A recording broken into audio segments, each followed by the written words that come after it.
Merci beaucoup pour l'invitation, l'honneur qui m'est fait de pouvoir parler ici.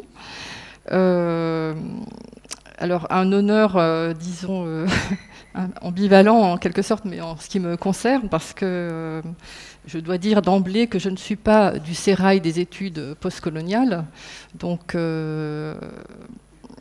disons que j'ai tenté d'apporter ma pierre à l'édifice aujourd'hui. Donc d'un univers qui ne m'est pas le plus familier, mais donc en y entrant par la voie effectivement de la poésie, et donc en particulier de la poésie, ou de textes de prose poétique de Patrick Chamoiseau. Donc je vous dis tout cela pour signaler que j'espère ne pas enfoncer trop de portes ouvertes. Enfin, je suppose qu'ici, il y a bien d'autres spécialistes des études postcoloniales que moi-même. Donc je compte aussi sur vous pour, dans la discussion, compléter ma lecture, voire la remettre en cause. Voilà. Ensuite, le deuxième point peut-être est que j'avais eu l'idée de proposer une fresque de l'interprétation de Baudelaire, L'homme et l'œuvre, sous plusieurs latitudes, à plusieurs époques. Pour arriver à Patrick Chamoiseau, je me suis rendu compte que c'était vraiment un tonneau d'Anaïde, donc j'ai changé, j'ai un peu modifié mon propos, j'ai changé de perspective, donc je vais vous proposer l'esquisse d'une fresque croisée qui part de l'œuvre de Patrick Chamoiseau, donc Baudelaire Jazz, que j'ai oublié, évidemment. Ah non, là, voilà. Baudelaire Jazz, que je pourrais peut-être faire circuler tout à l'heure. Pour y revenir, donc, après avoir traversé à différents niveaux une partie des textes qui entourent ce que j'appellerais donc la fonction Baudelaire. Alors, très exactement... Alors, je ne suis pas non plus habituée au PowerPoint, donc j'en ai fait un, mais qui ne répond peut-être pas aux lois du genre. Hein, je m'en excuse par avance. Et puis, voilà. Mais j'ai essayé. Voilà. Hein, donc, le titre, très exactement, c'est, vous le voyez, donc Baudelaire Jazz, méditation poétique et musicale avec Raphaël Imbert, partition pour Chaos Opéra, donc un livre publié en 2022. Qui est le prolongement matérialisé d'une présentation en 2021 à l'occasion du bicentenaire de la naissance de Baudelaire, donc, dont les dates sont 1821-1867, hein, au musée d'Orsay de l'album Baudelaire Jazz, donc, interprété par Elia Kameni, chant, Raphaël Imbert, saxophone, clarinette, Pierre-François Blanchard, piano, Sonny Troupé, percussion, et entremêlé de récitations de Patrick Chamoiseau. Donc c'est une œuvre véritablement polyphonique qui nous fait entrer, je l'espère, de plein pied dans le sujet de notre colloque, même si par une voie latérale, celle de la poétique, avec un prisme qui est le mien, en fait, celui de l'herméneutique matérielle, mais même si je ferai aussi des incursions dans le domaine de l'analyse culturelle et des images. Bon, les images ne sont pas centrales ici, hein, il n'y aura pas beaucoup d'images, si ce n'est sous leur forme poétique, justement. Hein. Alors, il m'a semblé que l'œuvre se prêtait à faire se rejoindre la question poétique et les attendus du colloque. En effet, elle conjugue, à travers sa présentation de Baudelaire, les forces vives du populaire et du savant, comprises ici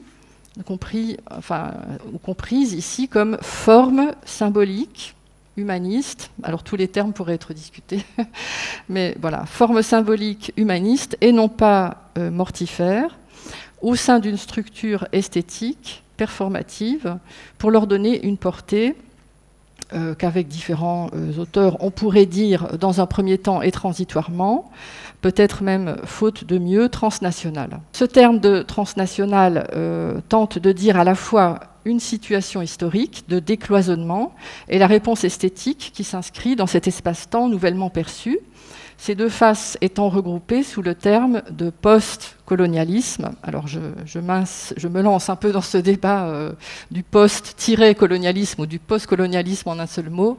Hein, ici, donc, j'ai choisi plutôt la tournure post-colonialisme, au sens où l'emploi, donc François Nudelman, dont vous avez la définition, alors je ne la lis pas in extenso, je la redis dans mes termes, si vous voulez. Donc, post-colonialisme, donc dans le sens d'une période à la fois concomitante du colonialisme, donc ça serait la version sans tirer, hein, je suppose peut-être pour vous quelque chose de très connu déjà. Donc le post-colonial sans tirer est déjà présent dans le colonial, et d'une pensée de l'hybridation, nourrissant une poétique de l'identité nomade qui serait cette fois-ci post-colonialiste parce qu'elle utiliserait des modes de pensée nouveaux, donc dans l'héritage des post-structuralistes, etc. Voilà. Donc, disons, cet environnement-là, théorique, qui sera le nôtre. Les domaines d'application, du moins dans la compréhension que j'en aurai ici, seront les suivants. Au sens géographique, si on veut, enfin spatial plutôt, toutes les îles et territoires continentaux, des espaces ayant connu l'économie plantationnaire, l'expérience des déportations par voie maritime et l'esclavagisme. Ensuite, au niveau temporel, il s'agit d'un enchaînement temporel dont les grandes bornes seraient la naissance concomitante du colonialisme et de l'anticolonialisme, mais aussi l'affirmation et institutionnalisation progressive du second, jusqu'à certaines étapes historiques de renversement dans l'affichage politique, mais non pas, ou pas encore, dans la conscientisation. Et donc le troisième domaine d'application serait justement celui de la conscientisation de toutes les épreuves et de l'effort de renversement à produire, auquel j'adjoins, alors de façon également métaphorique et un peu impropre par rapport au colloque également, le terme d'indianité, interprété de deux manières. Voilà, donc indianité, donc l'une est celle d'une position provoquant le renversement d'une dissymétrie, au sens indiqué par Dany Laferrière. Alors c'est vraiment en transposition. L'indianité, dit-il, c'est le sol identitaire sur lequel se tient le Mexicain pour pouvoir regarder l'Espagnol en face sans avoir à baisser les yeux. Alors je suis bien consciente que c'est vraiment une compréhension large et transposée qui peut être discutée de cette notion. Usage que je compléterai en outre par une focale métaphorique encore plus grande en disant que l'indianité et aussi l'océan des textes où puiser pour organiser la contre-parole qui doit accompagner l'attitude et la dynamique de renversement, en elle-même symbolique et donc transposable sous condition. Cette indianité-là est liée à l'attitude contre-culturelle au sens philosophique, pour laquelle il s'agit en fait de mettre en pratique, donc je cite une définition, la capacité de retournement critique à l'intérieur d'une forme culturelle particulière contre les schémas de la domination. Bon, vaste programme. Donc pour produire ce renversement, pardon, je commence autrement, pour une production artistique du rang de celle de Chamoiseau, et si nous pensons qu'il existe une certaine universalité des formes de domination inscrites dans la sclérose et l'instrumentalisation de mythes étatiques, consuméristes, gnoséologiques, donc pour une production artistique de ce rang, produire ce renversement signifie la nécessité de prendre appui donc sur ce que j'ai déjà nommé dans le fond, la forme vive du mythe comme forme symbolique au sens cassirorien, comme expression d'un accès à la connaissance sous toutes ses formes et de préservation de l'énergie que le mythe transporte, qu'elle soit versée, cette énergie, dans un discours de type populaire ou savant, et non pas sur le mythe populaire ou savant sclérosé, qu'on pourrait appeler ici par commodité Mutus, celui que dénonce Cassirer dans Der Mythusstaat, celui dont Barthes évoque la duplicité dans les mythes de la vie quotidienne, celui face auquel Deleuze et Guattari nous mettent en garde lorsqu'ils misent sur Nietzsche et Spinoza contre le cartésianisme ou lorsqu'ils préconisent le nomadisme contre l'immobilisme. Quelle est alors la fonction de l'effigie Baudelaire dans ce cadre ? La confrontation à l'œuvre de celui-ci étant l'un des événements de lecture les plus revendiqués de l'histoire culturelle française, du moins métropolitaine et européenne. Benjamin, par exemple, disait de lui qu'il était le dernier poète européen. Le travail sur l'effigie Baudelaire aura son importance pour exemplifier le mouvement d'immobilisation, mais aussi, à contrario, dynamiser cette expérience de lecture, d'une part, donc pour notre colloque, peut-être une sorte de pars pro toto, et pour Chamoiseau, d'autre part, pour asseoir et faire progresser sa parole postcoloniale. On pourra donner du geste de Chamoiseau dans Baudelaire Jazz une lecture à deux niveaux, en considérant qu'il entend, donc ce seront mes deux grandes parties, premièrement, désaliéner la lecture de la biographie de Baudelaire, et deuxièmement, désaliéner la lecture de l'esthétique de Baudelaire. L'enjeu, pour finir, sera pluriel. Premièrement, donc, désaliéner le rapport au biographique de Baudelaire. Bon, j'avais même mis tel que popularisé, ou à la biographie de Baudelaire telle que popularisée. Alors le moment biographique est ici particulièrement important, car il est au cœur de l'opposition, enfin c'est l'un peut-être des grands thèmes qui permettent d'opposer les deux discours du populaire et du savant d'une part.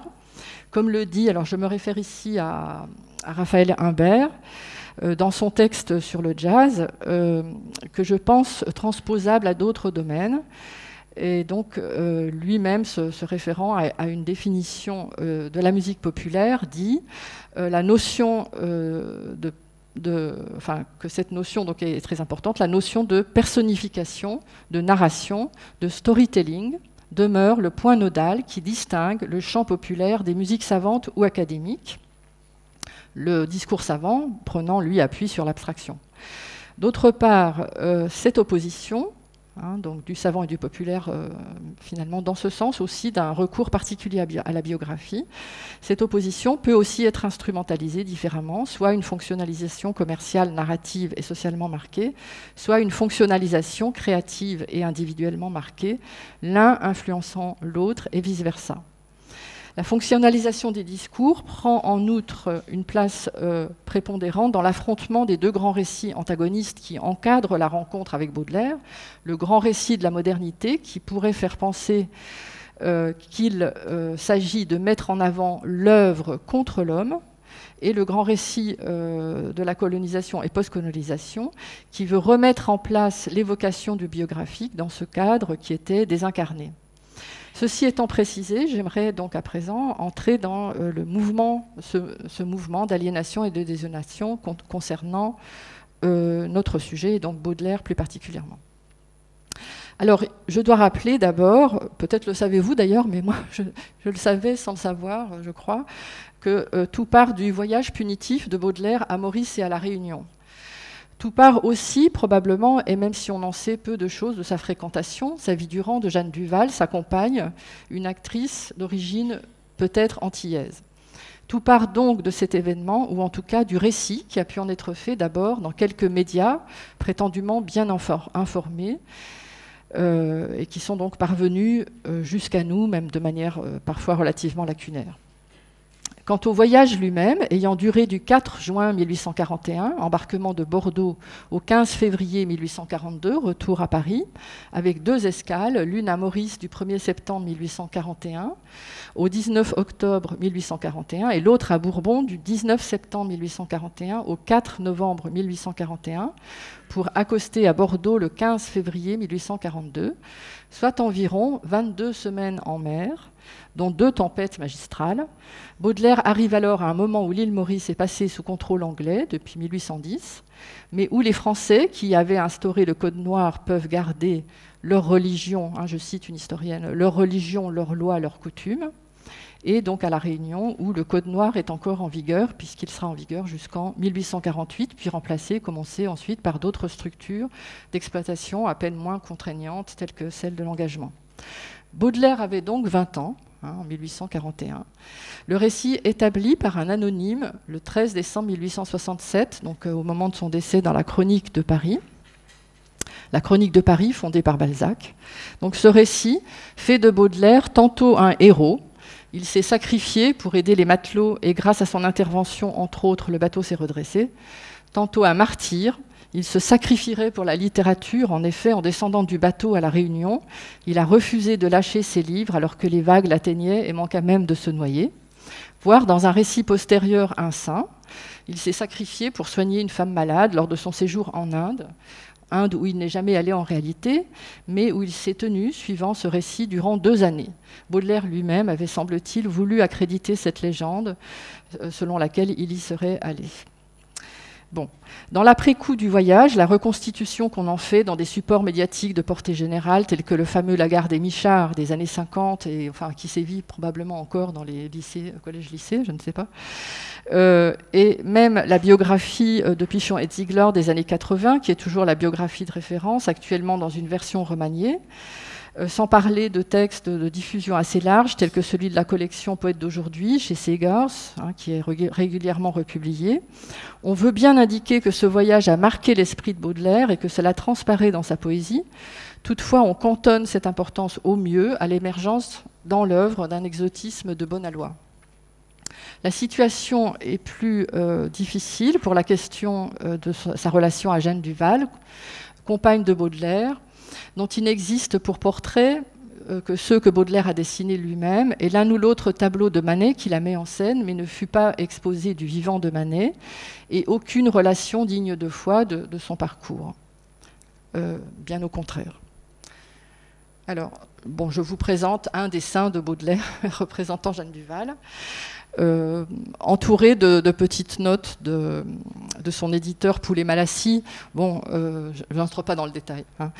Alors, à cet égard, voilà, un dessin donc de Baudelaire, et puis, donc, à cet égard, il n'est naturellement pas innocent que Courbet, qui avait représenté donc Jeanne Duval en vis-à-vis de Baudelaire, Courbet lui-même étant sur ce tableau à son chevalet, et l'ensemble devant disons, imiter son atelier de peintre. Donc ce tableau intitulé d'abord « La négresse qui se regarde dans une glace avec beaucoup de coquetterie » se vit suggérer d'effacer sa figure du tableau et obtempéra. On n'a pas pu reconstituer, il est vrai, si c'est un romancier du nom de Champfleury qui l'y incita vivement pour différentes raisons, ou si c'est Baudelaire lui-même qui l'exigea pour préserver sa vie privée. Pour autant, la couche de peinture censée recouvrir Jeanne Duval étant mal appropriée à cet usage, sa figure ressortit avec le temps, suivant le procédé chimique dit du repentir. On pourrait sourire amèrement de l'anecdote si l'on avait également dû constater que presque toutes les traces historiques de cette existence ont été effacées. Et que donc les récits dont on dispose sur Jeanne Duval sont souvent très négatifs et souvent avec des relents racistes. Après tout un temps de latence, à la fin du XXe siècle et début du XXIe siècle, les relecteurs récents prouvent pourtant l'importance tant du voyage lui-même que de Jeanne Duval, toutefois en un geste historisant pour le récit biographique et quelque peu mimétique pour l'interprétation de l'œuvre de Baudelaire. C'est le cas des études d'Emmanuel Richon, donc je voulais le présenter brièvement, mais je ne le fais peut-être pas, je ne sais pas, je pourrais y revenir si... Voilà, d'Emmanuel Richon. Voilà. Bon, je passe un petit peu les débats qui entourent faut-il mettre une plaque commémorative sur l'île Maurice et à quel endroit, etc. Et puis donc une étude, je citerai aussi donc dans des études importantes et novatrices dans le domaine, l'étude d'Elvire Maudoir, Les beautés noires de Baudelaire, qui s'engage en même temps sur le terrain esthétique et historique, puisqu'elle replace cette question dans le cadre plus général de l'attrait donc pour ce qu'elle appelle les beautés noires, affirmées en littérature et peinture, au moment du délitement du mimétisme, justement. Dans Baudelaire Jazz, Patrice Chamazo fait fond sur tout cet ensemble. Le récit de vie de Jeanne Duval, d'une part, de Baudelaire d'autre part, forme en effet l'une des lignes mélodiques qui parcourent l'ouvrage. Chamoiseau reprend quelque chose de l'émotion qui est à l'origine de la geste hagiographique, populaire et ou journalistique, disant lui aussi son admiration pour Baudelaire. Mais ce n'est pas naturellement le Baudelaire héroïque, enfin encore que, finalement il en reste quelque chose. Le Baudelaire héroïque qui préférait se cramponner à ses livres qu'à l'échelle du bateau qui avait accosté, mais le poète dont les textes déclenchent un choc émotionnel. Donc c'est plutôt pour dire le choc ressenti à la lecture des poèmes et aussi l'émotion en découvrant la biographie du poète et que de cette admiration, il tire une force pour contrecarrer l'effacement de ses liens à Maurice, La Réunion, à Jeanne Duval, en leur donnant une présence continue et fondatrice dans son propre texte sur Baudelaire. Il le fait de manière pondérée, concédant en même temps qu'ils sont en eux-mêmes un lien ténu à La Réunion ou à l'histoire de l'esclavage. Je vous cite un extrait, bien sûr, du texte 13 de la cadence 2. Ici, donc dans le texte, je l'érige en moment fondateur. Fondateur, non parce qu'il vous mena vers nous, à l'île Maurice et à La Réunion, ce serait orgueilleuse prétention. En 1841, nous étions encore invisibles dans nos odeurs et sous les chaînes. Non, ce voyage vous mena avant tout vers vous-même. Et donc il cite ici un extrait du voyage 1 des Fleurs du Mal. Mais les vrais voyageurs sont ceux-là seuls qui partent pour partir, ceux-là dont les désirs ont la forme des nus et qui rêvent. de vastes voluptés changeantes, inconnues, et dont l'esprit humain n'a jamais su le nom. De même, dans le texte 39, Chamoiseau évoque-t-il la superficialité de la perception baudelairienne. Nous, spectres des plantations, tout aussi visibles et invisibles que la lumière elle-même. Nous sommes chez vous des esclaves nus tout imprégnés d'odeur. Vision furtive, hélas, bien moins signifiante pour vous que celle d'une jolie femme qui apparaît et disparaît tout à la fois dans le dédale d'une ville. Les angles morts persistent dans les visions les plus puissantes. Mais il le fait aussi, donc Patrick Chamoiseau le fait aussi, il évoque aussi Baudelaire de manière systématique au fil des 5 cadences qui constituent principalement son texte, en nommant fréquemment Jeanne Duval. Procédant ainsi, il reconstitue par l'intuition sensible l'importance pour Baudelaire de cette confrontation à Jeanne, par-delà les éléments conceptuels du discours de Baudelaire. Il fait notamment de ce voisinage le moment d'une initiation de Baudelaire à la création par empathie de l'empreinte du racisme, et plus généralement d'une initiation à l'existence ouverte aux différences. Donc je vous lis une partie du texte 108 de la cadence 5.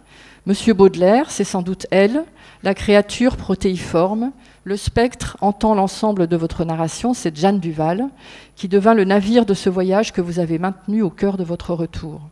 Indéfinissable personne, concentrant la charge de tous les sentiments, des plus nobles aux plus bas, apportant au tableau de l'ennui et des villes le vœu de l'ineffable, tout le lointain mobilisé et maintenu dans l'ici, l'ailleurs constamment habité. Auprès de vous, cette personne fit présence. Le nom de Jeanne Duval devient l'exhaustion d'une émotion esthétique, signifiée et reconstituée poétiquement, se confondant avec l'hypogramme du navire, qui est à la fois le hiéroglyphe de l'antériorité du voyage de Baudelaire, puis de sa séparation du monde bourgeois bien pensant, mais aussi, et comme Chamoiseau le dit bien plus gravement, de la déportation des esclaves et le lieu d'une assomption par inversion de l'effacement culturel, et même plus que cela, la sursumation par irruption d'une, ce qu'il appelle une visite de la beauté, donc, et également ici dans ce texte-ci, donc du terme mis en italique de présence, qu'il emprunte probablement à Glissant. Alors, je passe là-dessus. Donc, ce que Chamoiseau oppose donc à ce mouvement de fabrique de l'écrivain héroïque populaire au sens d'un mutus, ancré dans une idéologie propagandiste, mais aussi de fétichisation marchande, ou ce qu'il superpose à la partie vivante de cette fabrique, est non seulement la restitution d'un mythe populaire comme contenant un noyau de vérité, mais la transfiguration de la reconstitution historique de la simple trace au niveau métapoétique, comme formant le soubassement d'une subjectivité poétique et linguistique, comme forme de connaissance symbolique renouvelée. Ainsi, son geste va aussi au-delà de cette restitution d'une vérité liée à une vitalité du populaire émanant du parisianisme ou du nationalisme français centré sur la métropole et sa suprématie colonialiste. Il se veut fondateur d'une autre remémoration et actualisation placée sur une ligne de crête interprétative, donc que je dirais avec, pour l'instant, une certaine prudence glissantienne. Pour mieux le comprendre, je propose à présent d'entrer dans un autre mode de fabrique, cette fois savante, la doxographique, et dans ce qui fait donc la réplique de Chamoiseau à cette dernière. Donc il s'agit non seulement de rendre hommage de rappeler ce socle, de rendre hommage à Jeanne, de la transformer en signe mémoriel, si on veut, enfin même plus que cela d'ailleurs. Mais maintenant, il s'agit aussi d'aller à l'encontre de tout un ensemble de discours, donc ce que j'appelle ici la doxa baudelairienne. Oui, bon. Voilà. Comme le dit Chamoiseau lui-même dans son texte de la cadence 1, ce soir, donc il dit cela, ce soir, pensif comme vous, au chevet d'Andromaque, donc comme vous, c'est Baudelaire. Hein. Ce soir, pensif comme vous, au chevet d'Andromaque, je serai un errant qui approche de votre stèle. Je la distingue un peu, offerte à tous, en infini et en éternité, non comme pierre funéraire, mais comme balise inaugurale d'un cheminement qui n'a pas de chemin. Pourquoi votre œuvre s'érige en cygne et nous demeure en stèle? Pour comprendre donc son projet est donc bien de transformer cette stèle en cygne. Pour comprendre comment il fait de la stèle un cygne, il faut en revenir donc d'abord à une présentation abrégée de la doxographie baudelairienne avant de poser les linéaments d'une compréhension de l'attitude de Chamoiseau.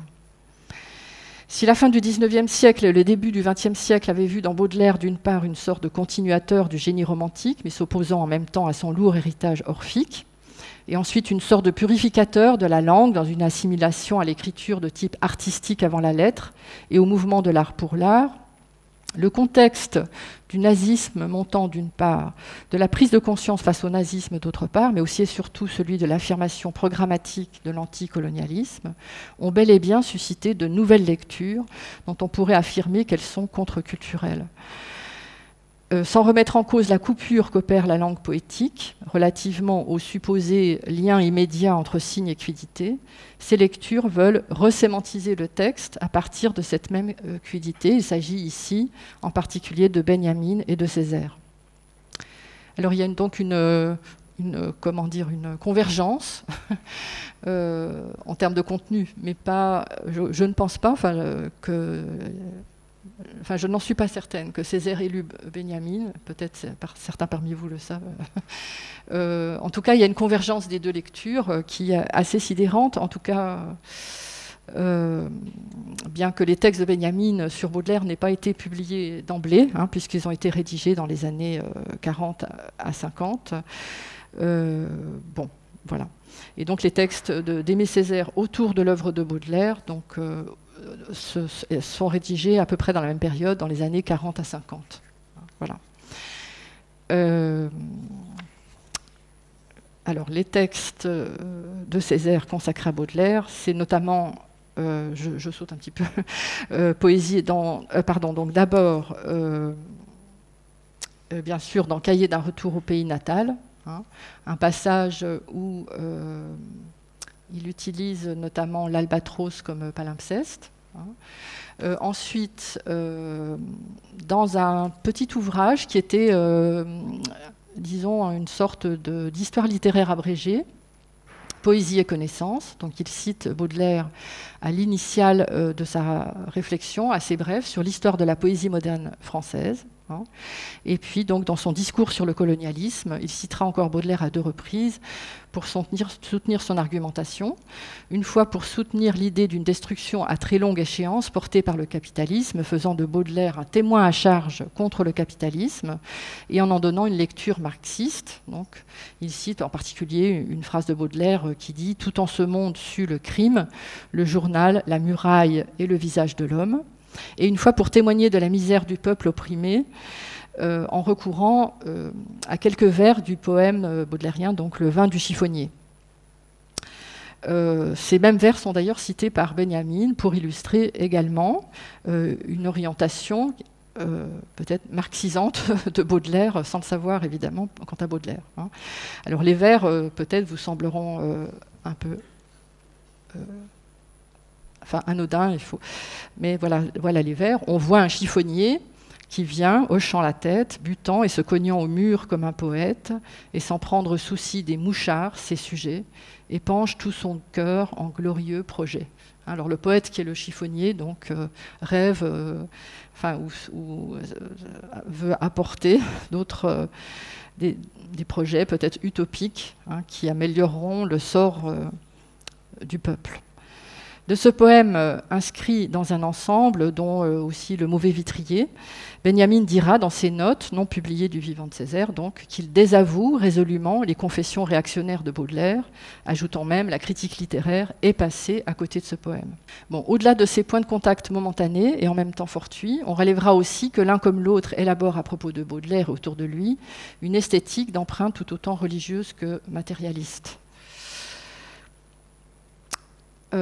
Alors, quant à Benjamin, il voudra donc aller au-delà de ce qu'il estime être la rêverie baudelairienne autour des travaux de réflexion de Haussmann, en faisant des passages, une image dialectique, bon, comme on sait maintenant bien sûr, c'est-à-dire un lieu constellé de tension et un lieu de remémoration, d'où une transformation pourrait s'engager. En bref, le passage esthétique est de qualité, matérialiste, mémoriel et utopique. Césaire, pour sa part, élaborera dans des pages connues du cahier, qui sont également écrites sur le palimpseste de l'albatros de Baudelaire, une écriture de la dissociation des moi, parlant dans le poème, dont l'un, le moi poétique abîmé dans l'Europe, devra se défaire de son habitus parisien douloureusement conquis pour se plonger dans la compréhension de ce que signifie l'autre, son alter ego historique incarné par son vis-à-vis dans le métro parisien, le travailleur noir éreinté, qualifié dans le poème des mots de Baudelaire, donc les mots comiques et laids, intertexte emprunté à l'Albatros et décrivant l'oiseau malheureux harcelé par les matelots, double du poète. Ce personnage du travailleur émigré, abruti par la fatigue, incarnant la perpétuation de l'esclavage sous une autre forme et le remémorant involontairement en même temps, engage le moi poétique à intégrer à son être la conscientisation corporelle et spirituelle de toute l'histoire anthropologique et politique qui les relie l'un à l'autre. Suivant cette métamorphose qui s'effectue dans le poème en catabase, conduisant le moi au fond du gouffre mémoriel, puis anabase poétique, lui permettant de surmonter la honte et la souffrance mêlées, sans oublier, le texte accouchera d'un nouveau moi poétique unifié et pourtant déchiré. La Renaissance, presque indicible, s'exprimera sous forme d'une métonymie d'inspiration rabaldienne et surréaliste, placée en toute fin de texte, mon cœur dans ma cervelle sous forme d'un genou ivre. Hein, ce sont les derniers mots de ce passage, que peut-être vous connaissez, je ne sais pas. Cette métonymie vient clôturer une involution baudelairienne du texte césarien qui porte ainsi la trace mémorielle du processus de confrontation. Si bien que Baudelaire ne fournit pas seulement avec son Albatros un soubassement palimpsestique au texte césarien, il fournit aussi, par la dynamique de son écriture centrée sur la mort, c'est que je relie à ce mouvement d'Anabase Catabase, le modèle structural du poème comme temps de résistance à la domination coloniale et de refondation autonome et hétéronome en même temps. Quelque force qu'ait eue cette réflexion esthétique sur Baudelaire comme source d'une mise en scène par l'imaginaire des tensions dialectiques, externes ou internes de l'histoire de la bourgeoisie européenne, le travail de Benjamin et de Césaire sur Baudelaire fut marginalisé par la critique. Même Édouard Glissant, qui fonda pourtant, on le sait, une poétique du gouffre, suivant une performation également de l'esthétique césarienne, et malgré les différends qui opposeront sa conception de la créolisation à celle de la négritude, ne voulut ni tout à fait reconnaître, ni reprendre ces traditions d'allégeance à Baudelaire. Alors, je passe peut-être des moments de remédiation de cela dans la littérature. C'est encore en particulier Emmanuel Richon, déjà cité, qui a écrit un petit texte de Baudelaire à Césaire, la gestation du concept de négritude. Je passe un petit peu sur cela. Et j'en arrive donc à la remédiation à cette situation par Chamoiseau.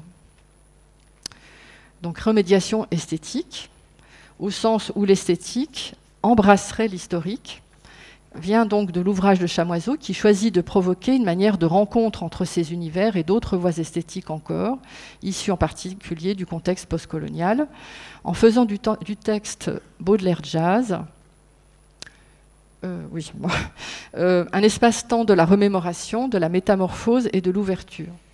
Alors ce n'est pas bien du tout par rapport à Chamoiseau, je pense, mais j'ai mis en tableau son texte pour essayer de, si vous voulez, c'est aussi un petit peu mon laboratoire de travail, mais que j'ai simplifié un petit tableau qui présente au moins certains intertextes en relativement à la structure du texte. Donc le texte, alors malheureusement, en plus ça ne tient pas sur une seule diapositive, donc il y a 2 diapositives. Donc le texte est donc composé de ce qu'il appelle des cadences, donc il y a 6 cadences. Et donc, ce qui est 6 cadences, et donc dans ces cadences sont présentées ce que j'ai déjà dit de Jeanne Duval, donc à 2 endroits, et puis énormément de citations de Baudelaire, soit signalées, marquées, soit non marquées, soit réécrites. Et bien sûr aussi, alors non seulement de Baudelaire, mais d'autres auteurs. Donc il y a véritablement une polyphonie également citationnelle dans ce texte. Alors malgré la polygénéricité manifeste, je dirais que le texte se structure quasiment en tragédie, avec 5 cadences principales, que vous ne voyez, pas, mais donc 1, 2, 3, 4, et puis la 5e forme l'essentiel de l'ossature, si vous voulez. Donc ces 5 cadences principales qui sont un petit peu comme 5 actes d'une tragédie, où sont rassemblées la voix de Chamoiseau, celle de Baudelaire, d'autres voix, donc en particulier Perse, Césaire, glissant, pour aller vers une présentation de plus en plus affirmative, radicale et sombre de la situation de la modernité baudelairienne et du contexte colonialiste et esclavagiste, occulté, retrouvé ici sous forme donc conscientisée par les formules choisies, moins factuelles que matérielles et émotionnelles, donc dans les parties 1, 2 et 3. Puis on assiste à une métamorphose ou un dénouement esthétique des tensions dénommées en partie 4, suivie d'une résolution sous forme quasiment transcendante dans la partie 5 qui s'intitule Chant à la beauté, et suivi donc encore d'une forme d'hymne utopique qui serait peut-être la partie plus proprement opératique du travail, qui s'intitule Coda, et qu'on pourrait se figurer comme chanté par une sorte de chœur. Donc le texte dessine bien une figure également catabatique puis anabatique autour d'une forme de révélation, de transmutation. Il emprunte peu ou prou la voie de l'imaginaire césarien, forgé à l'aune du baudelairien. Ce qui alors révélé à lui-même, c'est le sens que peut prendre le texte baudelairien épousant ses dramaturgies. Parmi la multitude d'intertextes baudelairiens, 3 éléments me paraissent particulièrement structurants. Donc la présence assez marquée, voire très marquée, de rappel du signe de Baudelaire. Donc, je n'ai pas pu vous fournir le texte du poème, je ne sais pas si vous le connaissez finalement, le signe de Baudelaire. Voilà, certains le connaissent, d'autres non, j'aurais bien aimé vous-même vous distribuer le texte, mais bon, ça prendrait beaucoup trop de temps. Mais donc le texte de Baudelaire, finalement, c'est aussi celui qui donne déjà la première ligne d'appel du texte de Chamoiseau. Charles Baudelaire, je pense à vous, alors que évidemment le poème de Baudelaire, c'est Andromaque, je pense à vous. Mais donc voilà, enfin, un petit exemple parce que je ne vais pas m'égarer dans les exemples maintenant, mais tout simplement pour dire voilà, que le signe est vraiment très présent tout le temps. Donc, on voit, je l'ai mis en jaune, en partie 1, 2 et 3. Et à la fin de la partie 3 apparaît le mauvais vitrier, le texte de mauvais vitrier, donc qui est associé dans la doxa, disons, au moins marxisante. Le mauvais vitrier, il a un peu la même fonction que le vin du chiffonnier. Le mauvais vitrier, c'est celui qui veut vendre, bien sûr, des vitres, mais qui n'a pas de vitres colorées pour faire voir la vie en beau au peuple. Et donc, donc il y a ce cri, voilà, il faut nous faire voir la vie en beau, ce qui ne fait pas.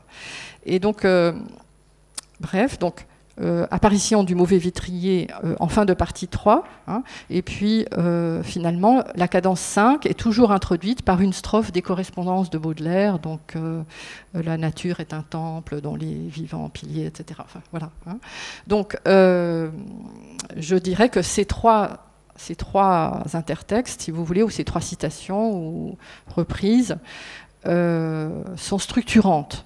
Il y en a d'autres bien sûr, mais celles-là elles sont structurantes.